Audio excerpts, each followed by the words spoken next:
Oh, hey guys, it's Peckernet Ryan D. Bar.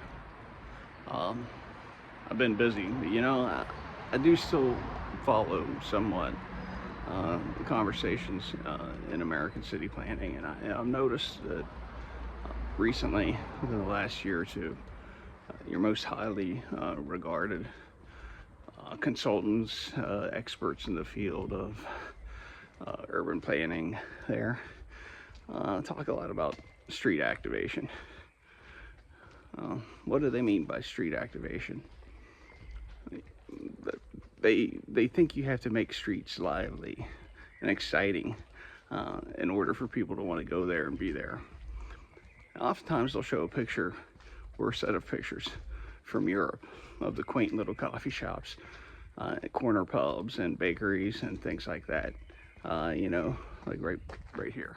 That's some street activation. Those are chairs outside of a little bar for people to sit on, smoke, drink beer, drink wine, whatever. They're activating the street, they would say. And some of the most highly regarded experts would go a step further and say, well, if you want good neighborhoods, the kind that people want to live in, you need to ban first floor housing entirely. No houses on the first floor, because that's disruptive. Ain't nobody wants to see that. Nobody wants to walk past houses. Nobody wants to live on the first floor. And a lot of times the pictures they show of Europe clearly have first floor housing in them. In fact, the former West Germany has the same population density as the Ganges Valley in India. And you think about that, there's a lot of people live in the Ganges Valley in India. In of cities and neighborhoods in Germany, I picked the one that's often cited as the most densely populated.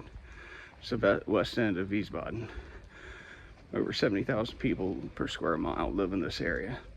And if you haven't noticed, I've been walking through here. There's a lot of first floor housing here. These highly regarded experts, they just sound bonkers to anyone that's in marketing or studied microeconomics or even urban planning outside of the United States. Because it's understood by economists and marketers that there's population thresholds for certain types of businesses.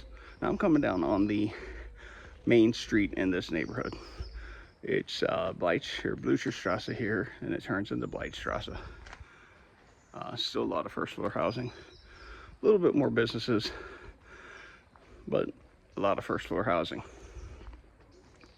There's population thresholds for certain types of businesses. For example, a bar, a corner bakery, things like that. Probably about 800 to 1,000 people.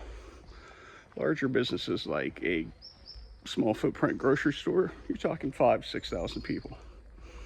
And then you get into a full-fledged department store, it could be anywhere from 20 to 50,000 people. Now, if you were to follow the street, I don't know, half a mile or so, you'll find department stores and those types of businesses and streets that have almost no first floor housing. But you also have mass transit hubs, you have large parking structures that are necessary just to bring in the amount of people to sustain those kinds of businesses. Most towns in the United States don't have 7,000 people per square mile, let alone 70. They're just not going to sustain these kind of streets on scale that people are talking about. At best, you'll get one or two blocks of your main street filled. It's really just a highly regarded idea. Holler at you later.